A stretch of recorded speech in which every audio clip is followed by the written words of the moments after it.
Bonsoir à toutes et à tous. Bienvenue dans cette édition spéciale de Congo Réveil Info. Aujourd'hui, Kinshasa a connu un moment décisif. La Cour de cassation a rendu son verdict contre l'ancien ministre de la Justice, Constant Mutamba. Il a été condamné à 3 ans de travaux forcés pour détournement de fonds publics. La Cour a également prononcé une interdiction d'exercer toute fonction publique pendant 5 ans. Retour sur l'affaire. Tout commence en juin dernier. Le procureur général, près la Cour de cassation, saisit l'Assemblée nationale. Il accuse Constant Mutamba d'avoir détourné près de 19 millions de dollars. De l'argent destiné à la construction d'une prison moderne à Kisangani, un projet important qui devait améliorer les conditions de détention en RDC. Mais selon les accusations, ces fonds n'ont jamais servi à leur objectif initial. Très vite, l'affaire prend une ampleur nationale. Mutamba est poursuivi et le procès s'ouvre sous le regard attentif des Congolais.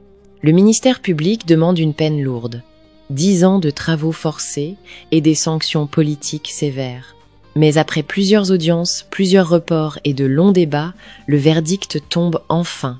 3 ans seulement, et une interdiction politique de 5 ans. Le climat de Kinshasa. Ce verdict a été rendu dans une atmosphère tendue. La nuit dernière, vers 3 heures du matin, les partisans de Constant Mutamba s'étaient rassemblés devant sa résidence à Ngaliema. Ils voulaient montrer leur soutien à leur leader. Mais les forces de l'ordre sont intervenues avec brutalité. La dispersion a été violente. Les témoins parlent de scènes de chaos. 4 personnes ont été grièvement blessées et transportées d'urgence à l'hôpital Siloé. Ces affrontements montrent à quel point le procès Mutamba a divisé et secoué la capitale. Conséquence pour Mutamba.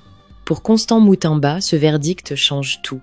Il était considéré comme une voix montante de la politique congolaise. Un homme ambitieux qui se voulait le porte-parole de la jeunesse et d'une nouvelle génération. Aujourd'hui, sa carrière est stoppée.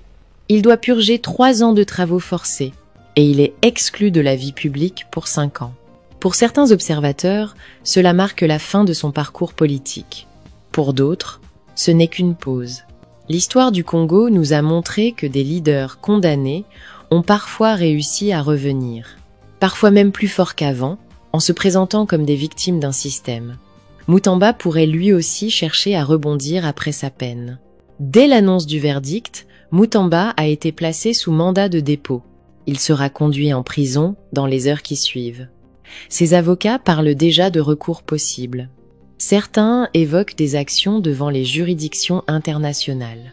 D'autres misent sur une éventuelle grâce présidentielle. Mais dans l'immédiat, la réalité est simple. Constant Mutamba va devoir faire face à la prison. La condamnation de Constant Mutamba restera l'un des grands événements politiques et judiciaires de l'année 2025. Un procès suivi par toute la nation, un verdict qui provoque des tensions dans la capitale et une décision qui redessine le paysage politique congolais. Au-delà de l'homme, cette affaire pose une question plus large. Quelle place pour la justice dans la vie politique de la RDC ? Est-ce une simple sanction judiciaire ou un signal fort envoyé à toute la classe politique?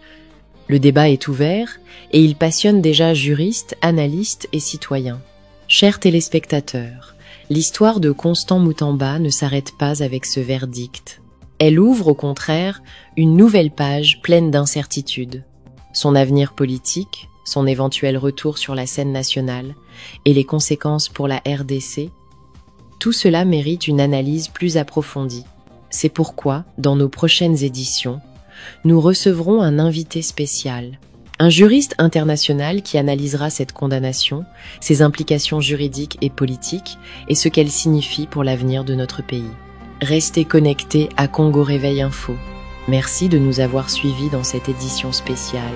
Je suis Esther Maël et je vous donne rendez-vous très bientôt pour une nouvelle actualité.